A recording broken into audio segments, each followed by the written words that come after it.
इस वीडियो में सबका स्वागत है दोस्तों। ये वीडियो शुरू करने से पहले आपके एक फायदे की बात जरूर कहना चाहूंगा। इस वीडियो के डिस्क्रिप्शन में आप जाओगे तो आपको इस सब्जेक्ट का लिंक मिल जाएगा, जिसको आप क्लिक करोगे तो chapter by chapter, question by question सारे के सारे वीडियोस आपको मिल जाएंगे और दूसरे सब्जेक्ट के भी लिंक्स मिल जाएंगे, जिसमें chapter by chapter, question by question सारे वीडियोस मिल जाएंगे।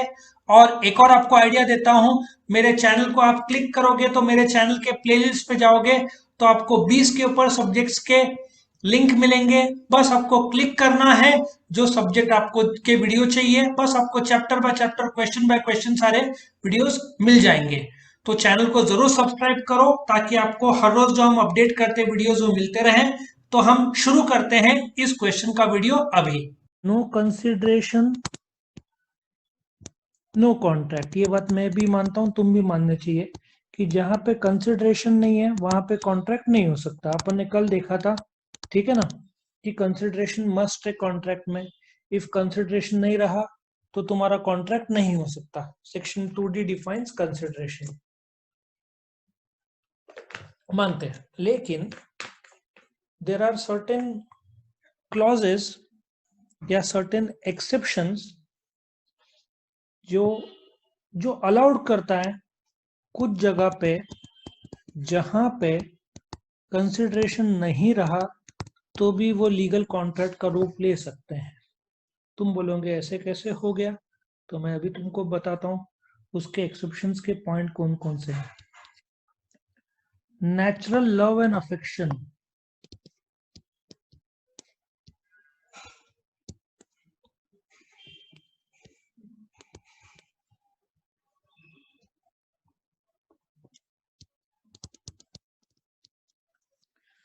सपोजिटली, तुम्हारा एग्जांपल लेता हूं।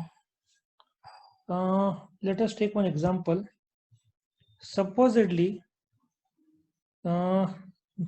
नील के पापा बोलते हैं नील को, ले बेटा 1 लाख रुपए ले, जो करना है कर। क्या करेगा नील?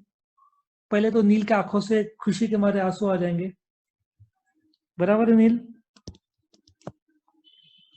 बोलना हाँ तो बोल, कम से कम। आवाज नहीं आ रही है? आवाज आ रही है, नहीं आ रही है सबको? ठीक है, नील को कम चाहिए, नहीं ज्यादा चाहिए। अथर्व, तेरे को पापा ने दे दिया तो तेरा क्या रिएक्शन रहेगा? खुश होएगा? फादर हाँ, फिर खुश होएगा। लेकिन बेटा, खुद के मेहनत पे। खुद की मेहनत से ना, ब्लैकमेल करके पापा को मैं पढ़ाई नहीं करूंगा पैसा नहीं दोगे तो। मेहनत किया ना बेटा ने ब्लैकमेल करने के लिए।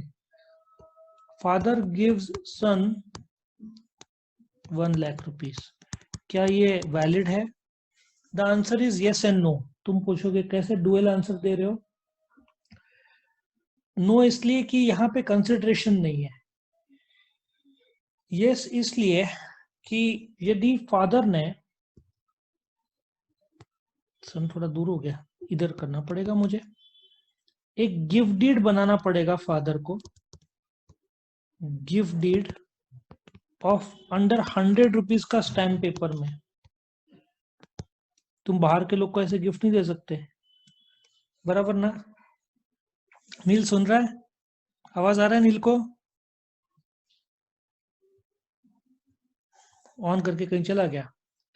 तुम किसी और को गिफ्ट डीड नहीं दे सकते, अपने फ्रेंड्स को नहीं दे सकते, क्योंकि वहां पे नेचर, तुम बोलोगे हाँ नेचुरल लव एंड अफेक्शन है, ये फैमिली में ही लागू होगा।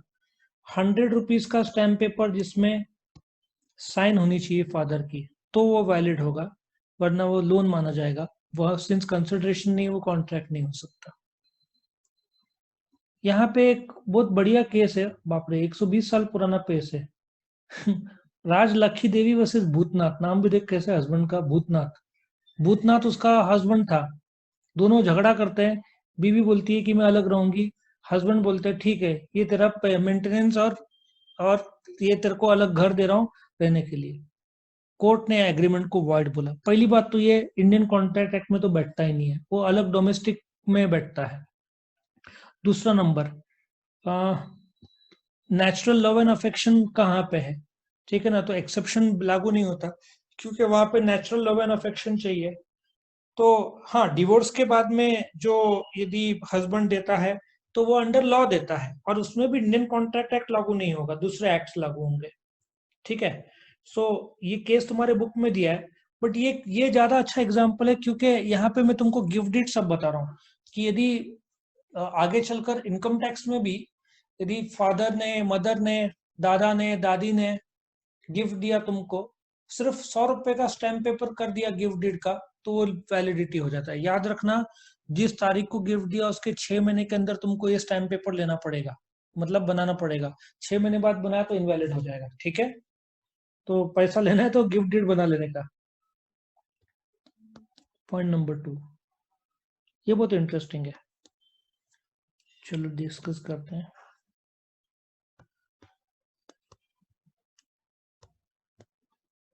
Compensation for past voluntary services.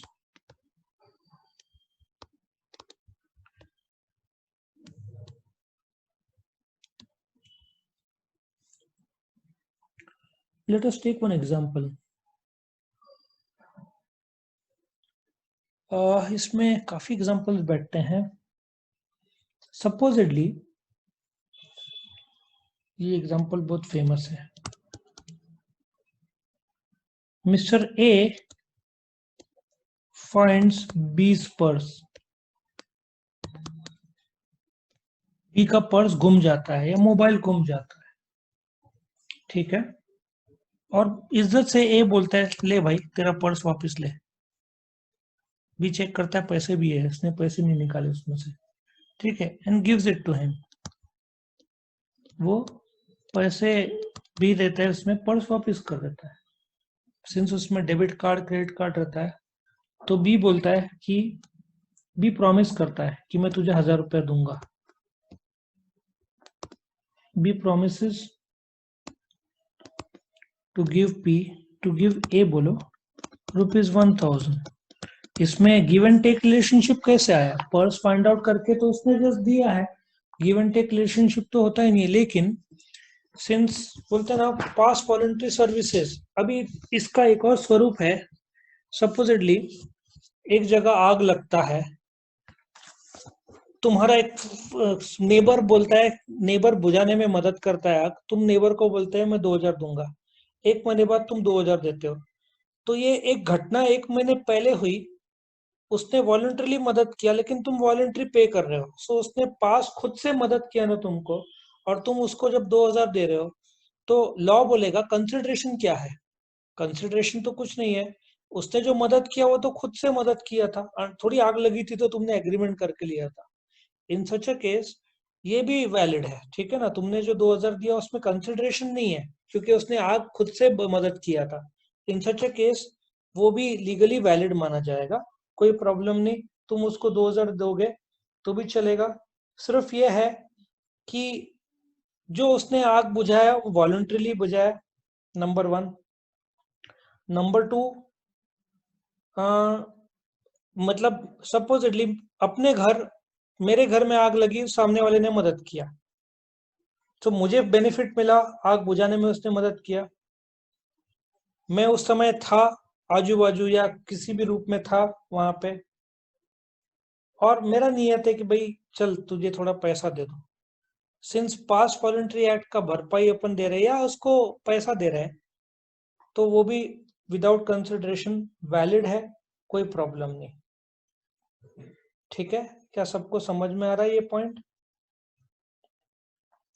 Next is promise to pay a time barred date.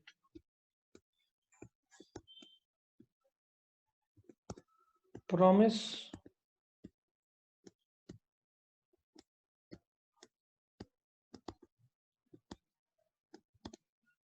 Time bar debt. एक मुझे बताओ, टाइम फ्रेम क्या है बैड डेट्स का?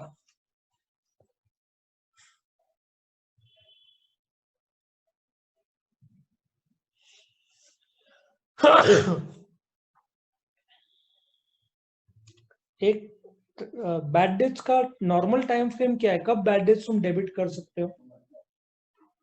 कोई बोल सकता है? फटाफट बोलो, कोई बोल सकता है? टाइम एक्सीड होने के बाद वो पर्टिकुलर टाइम। नहीं, टाइम फ्रेम क्या है? लीगल टाइम फ्रेम क्या है? 1 साल। नहीं। So I think 20 years. 20 years? कौन था भाई 20 ईयर्स? तू So 20 थोड़ा years? ज्यादा हो गया शायद। बहुत ज्यादा हो गया भाई। 20 साल में अब हाँ उसके बच्चे हो गए होंगे 20 साल। नॉट हाँ वही। Possible. Sir 3 years. 3 years, very good. 3 साल का कायदा है, लेकिन क्या उससे कम हो सकता है? मेरा सवाल तुमसे है, सोच के जवाब दो। आज यही क्वेश्चन ले रहे हैं इसलिए मस्त इसको पॉइंट्स के साथ एक्सप्लेन कर रहा हूं मैं, वरना एग्जांपल्स एक एक दो दो आज ज्यादा एग्जांपल लिए जा रहे हैं। क्या शॉर्ट में जल्दी प्रॉमिस टू, क्या मैं बैड डेट्स 3 साल से कम टाइम फ्रेम में कर सकता हूँ? यस और नो? सर वो जैसे जिसकी ताकत रहेगी भरेगा। नहीं ना, बैड डेट्स वो अकाउंटिंग में डेबिट डाल रहा है बेटा, ताकत के हिसाब से नहीं चलता लॉ। पहले तो एक लिमिटेशन एक्ट है, 3 साल बाद नहीं मिला कर्जा तो तुम बैड डेट्स डाल सकते हो आफ्टर 3 इयर्स। मेरा सवाल है, क्या 3 साल से पहले तुम बैड डेट्स कर सकते हो कि नहीं? लॉ ऑफ लिमिटेशन का टाइम फ्रेम 3 साल।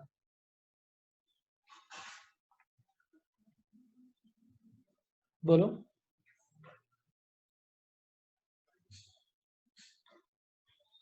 किसी को कुछ सोच रहा है आइडिया?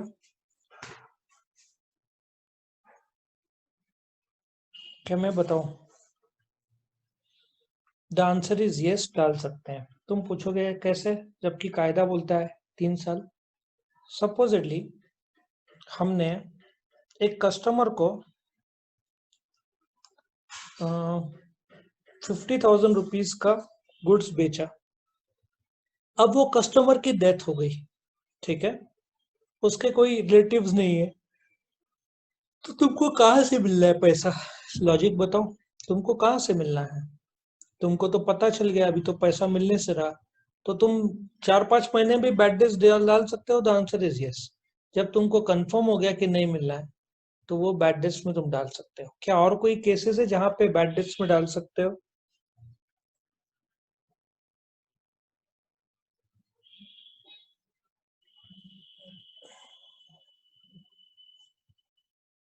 बोलो भाई। इंसॉल्वेंट हो गया सामने वाला, डूब गया, तो क्या करोगे?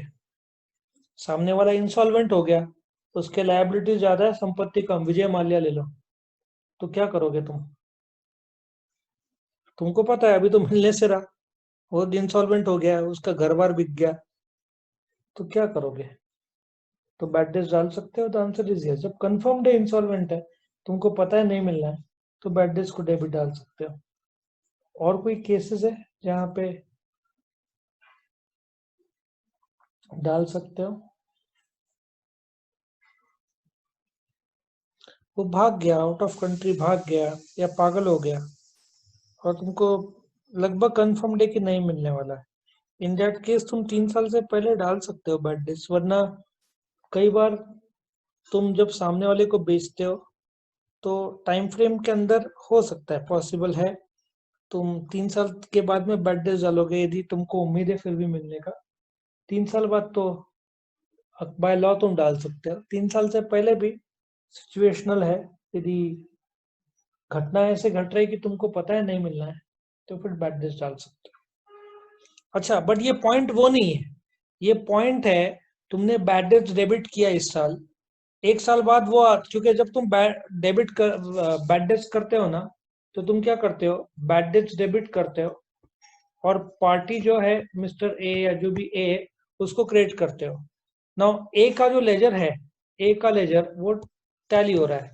अब तुम्हारे लेजर में कोई भी ए नहीं है, सो एक बंद हो गया या खत्म हो गया, लेजर से गायब हो गया।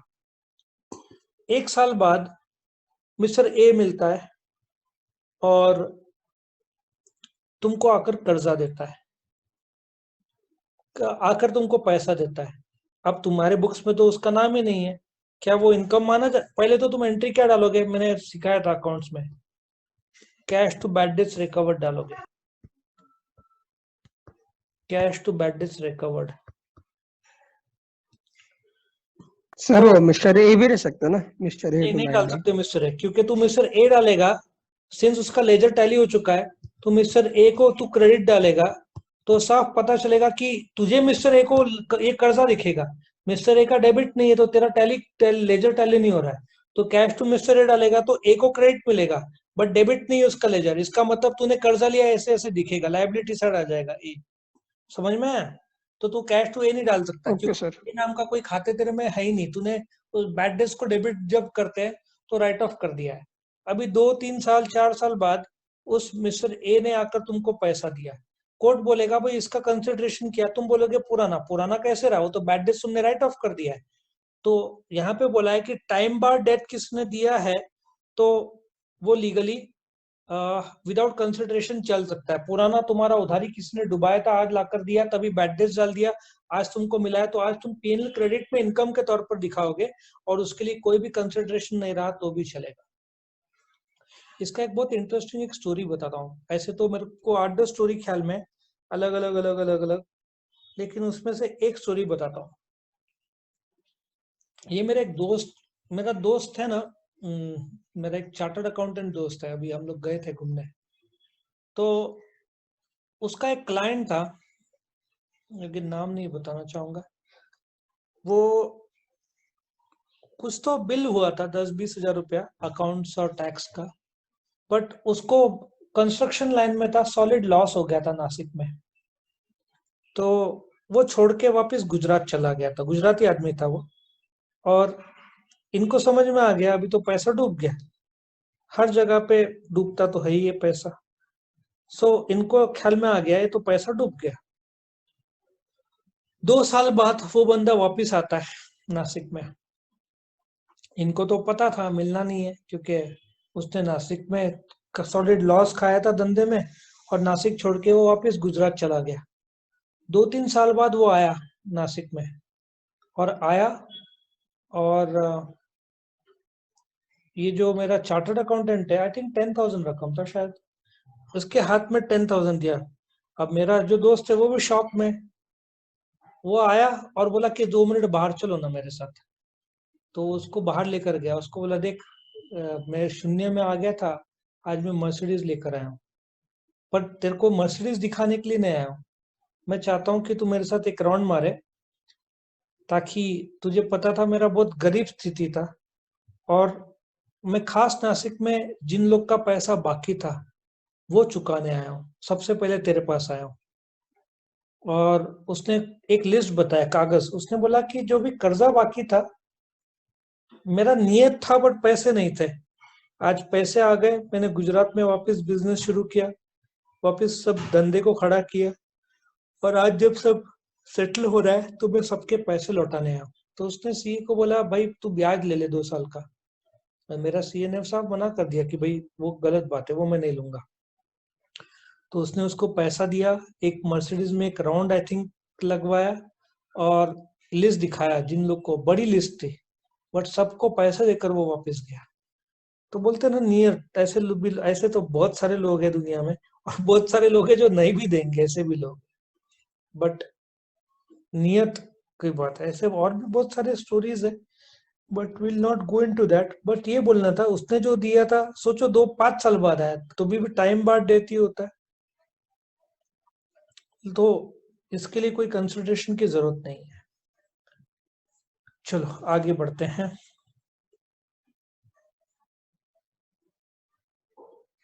एक और है, सपोजिटली तुमने रेंट, इसका बुक का एग्जांपल है, तुमने रेंट नहीं दिया, अगेन एक और एग्जांपल है, अगेन नाम ये सब नहीं बताना चाहूंगा। एक बहुत बड़ा बिजनेसमैन है, ठीक है ना, अभी कौन सा टाइप का बिजनेस बताऊंगा तो हिंट लग जाता है। उसने मेरे दूसरे दोस्त से एक भाड़े से घर लिया, वो नासिक में टॉप में था उसके फील्ड में, होटल में बोल सकते हो, बट कौन था वो नहीं, वो जाने दो। वो टॉप में था, उसको नासिक के 2-3 बड़े क्या बोलते हैं, मॉल्स तो नहीं, बट होटल में कैंटीन कॉन्ट्रैक्टर ऐसे कॉन्ट्रैक्ट बड़े बड़े थे। ये मेरे जो दोस्त थे उसके भाड़े के घर में रहता था 5 साल से, और ये साल उसको मार्च में पहला सेटबैक बैठा। होटल लाइन में कोरोना की वजह से बंद था, बराबर है, पहला सेटबैक। अच्छा, मार पहला सेटबैक से पहले उसने इगतपुरी में एक होटल चलाने के लिए लिया था, बहुत इन्वेस्टमेंट किया था। इगतपुरी बारिश के टाइम में तो बहुत सुंदर दिखता है उसको। इगतपुरी मतलब क्या, बहुत सारे तुम्हारे मारवाड़ीज जैन्स मिलेंगे ना, पीछा ये सब इगतपुरी घोटी के बादशाह है, सब चावल। मेरा होम टाउन है सर। हाँ, अरे होम टाउन मराठी तुझे का तो 100 एकड़ जमीन है सर, वहाँ पे 3-4 स्कूल है ए, ए, राठी के वहाँ पे। ए, ए, ए, चुप है। 100 बड़े एकड़ बड़े जमीन, 500 गाड़ियां, तो सर बोलने। एकदम एक्सट्रीम हो गए। हाँ, तो इगतपुरी तो और ये घोटी सब चावल वाले करोड़पति वहां पे लोग, बराबर ना, चावल के व्यापारी है ना बहुत सारे। है उधर पर मालूम नहीं है कितने। तेरा होम टाउन है भाई। सर हाँ, ऐसा बहुत टाइम हो गया जाके। तो इफ जाएगा ना वहां पे, चावल ये सब बहुत जोरदार धंधे वाले लोग हैं वहां पे। तो उसको पता था बिजनेस अच्छा होगा, बट एक तो कोरोना ने क्लीन बोल्ड कर दिया, बैंक से कर्जा लिया था, और उसके 2 बड़े कॉन्ट्रैक्ट थे नासिक में, उसके दोनों कॉन्ट्रैक्ट लॉकडाउन की वजह से खत्म हो गए। अब उसकी हालत हो गई है। तो मेरे को बोला उस दोस्त ने, 8 महीने से बेचारा भाड़ा नहीं दे पा रहा, और टॉप में था, मार्च से पहले टॉप में था। उसका प्रॉब्लम जनवरी से शुरू हुआ, जब इगतपुरी में उसने डाला तो उसको पैसा कम पड़ गया। अगस्त आते आते वो बैठ गया बेचारा। इसने भी सपोर्ट किया, उसको घर छोड़ने को नहीं बोला, लेकिन बोलने का तात्पर्य यह है कि बट उसके देने की नीयत है, उसको भी पता है कि वो डुबाएगा नहीं, तो 2-3-4 साल बाद देगा वापस, तो ठीक है। ठीक है, आगे बढ़ते हैं। 4th पॉइंट में आते हैं, गिफ्ट ऑलरेडी मेड। ये भी बड़ा कॉमेडी लगता है।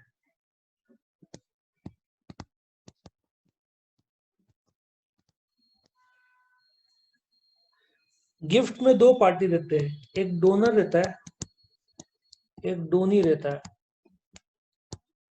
एक बोलते हैं ना, लवर अपनी गर्लफ्रेंड को बहुत सारे बोलते हैं ना, ज्वेलरी के, डायमंड गोल्ड, तू ही मेरी दुनिया है, बोलते हैं ना, मस्त अपने फ्रेंड को गोल्डन चेन देता है। वो बोलती है आईफोन ले दो, तो आईफोन भी ले देता है। मतलब बोलते हैं ना कि बड़े बड़े होटल में पार्टीज, स्टारबक्स, बाद में ब्रेकअप हो जाता है। वो बोलता है मेरा गोल्ड चेन वापस दे, वो बोलती है नहीं दूंगी। हो गया ना गिफ्ट, गिफ्ट ऑलरेडी मेड, तो उसका कंसिडरेशन कैसा हो सकता है? आ, मतलब ए ने बी को गिफ्ट दिया था, ठीक है, गिफ्ट ऑलरेडी हो चुका है, वो रिटर्न गिफ्ट कैसे मांग सकता है जो गिफ्ट तुम पहले दे चुके हो?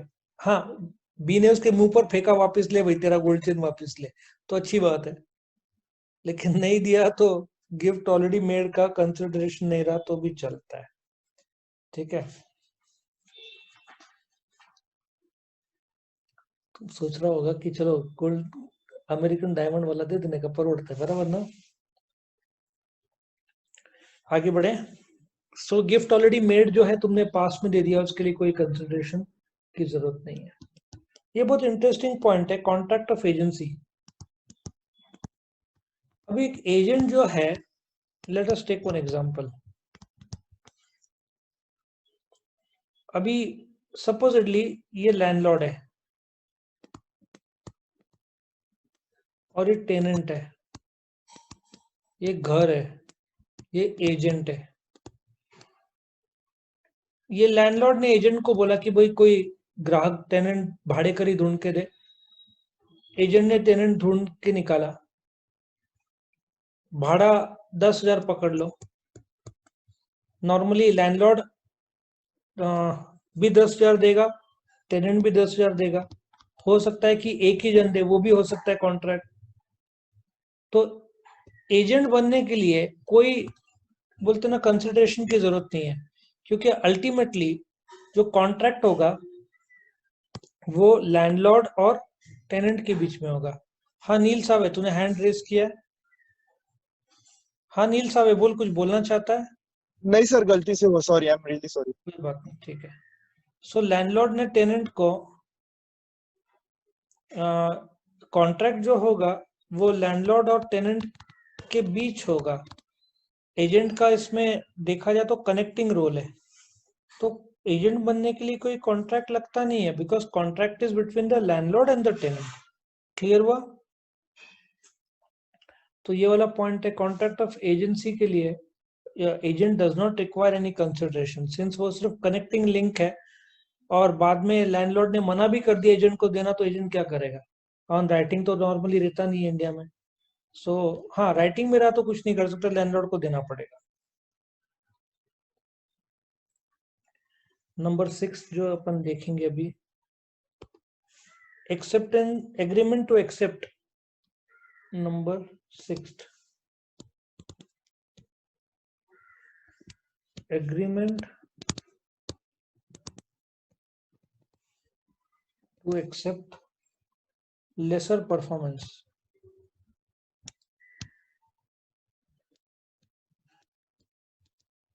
Agreement to accept lesser performance of the promise.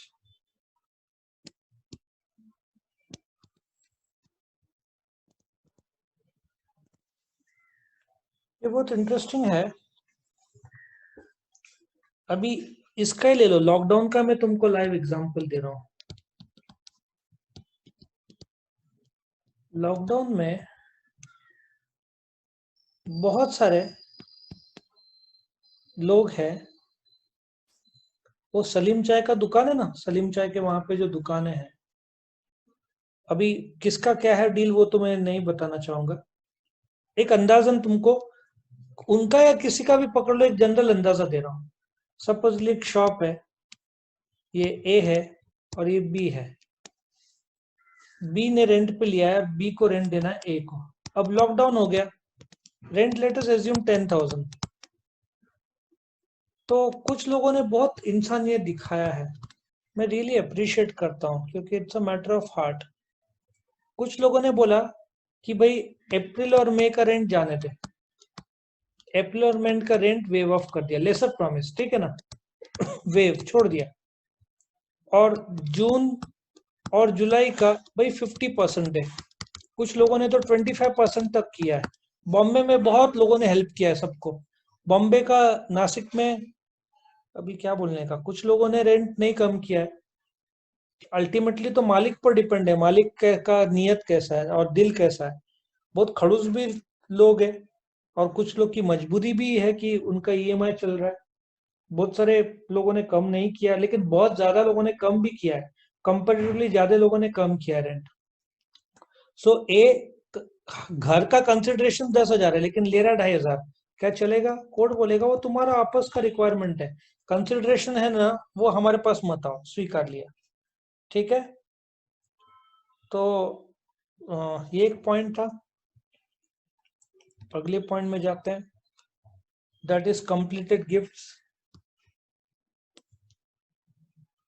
ये पॉइंट नंबर आई थिंक कुछ पॉइंट नंबर हो सकता है कम ज्यादा हो, बट ठीक है, जो भी रहेगा।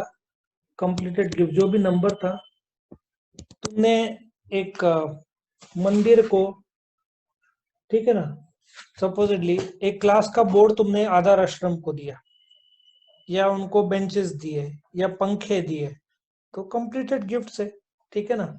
या चैरिटी बोलो, वो भी पॉइंट चलेगा, चैरिटी। तुमने दान में उनको पंखे दिए, बोर्ड दिया, या और क्या दिया था, बोर्ड, पंखे और से बेंचेस दिए, तुमने उनको कैश दिया, इट इज ओके। सो तुमने चैरिटी के तौर पर, लेकिन इसमें एक प्रॉब्लम ऐसा है, बोलता हूँ क्या है। एक अभी अयोध्या का राम मंदिर ले लो, अभी अयोध्या का राम मंदिर तो लोगों के डोनेशन से आना है। एक आदमी एक ताव में आकर बोलता है मैं 50 लाख दूंगा, ऑन राइटिंग कर देता है, और जो ट्रस्टी है ना अयोध्या मंदिर के, वो लोग काम शुरू करवा देते हैं। ये मुकर नहीं सकता, वही इसने चैरिटी प्रॉमिस किया है, जिसके दम पर वो शुरू किया, बाद में मना। ओरल प्रॉमिस में तो कोई भी मुकर जावे, राइटिंग में दिया है तो नहीं। ट्रस्टी ने काम इसके दम पर शुरू किया ना, तो वो जवाबदार है, उसमें कंसिडरेशन की कोई जरूरत नहीं, उन राइटिंग उसने बोला है मैं गिफ्ट करूंगा, then he must pay the amount. तो चैरिटी कंप्लीटेड गिफ्ट्स में कोई कंसिडरेशन लगता नहीं है। और आखिरी जो पॉइंट है वो बेलमेंट का पॉइंट है। अगेन ये बेलमेंट मतलब मिस्टर ए है, ये HDFC बैंक है, ये गोल्ड है, ये गोल्ड या गोल्ड बिस्किट पकड़ लो, 10 ग्राम 50 ग्राम 100 ग्राम के जो बिस्किट्स आते हैं, मिस्टर ए HDFC बैंक के पास ये गोल्ड के बिस्किट रखता है और HDFC बैंक उसको कर्जा देता है।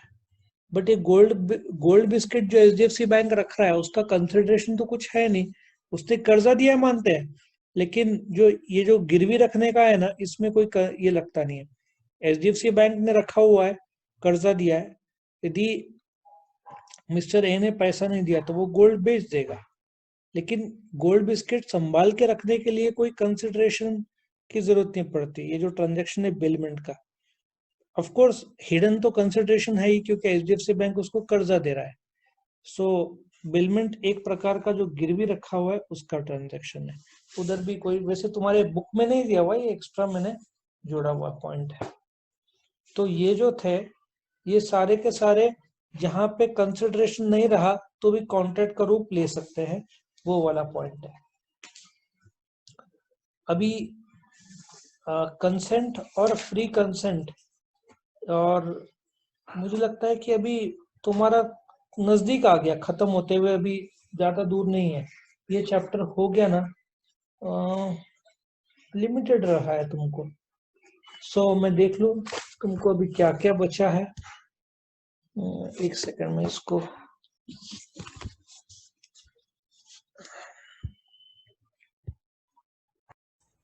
वीडियो पसंद आया तो लाइक कीजिए, अपने फ्रेंड्स के साथ शेयर कीजिए, उनका भी फायदा हो, और चैनल को सब्सक्राइब कीजिए। Thank you.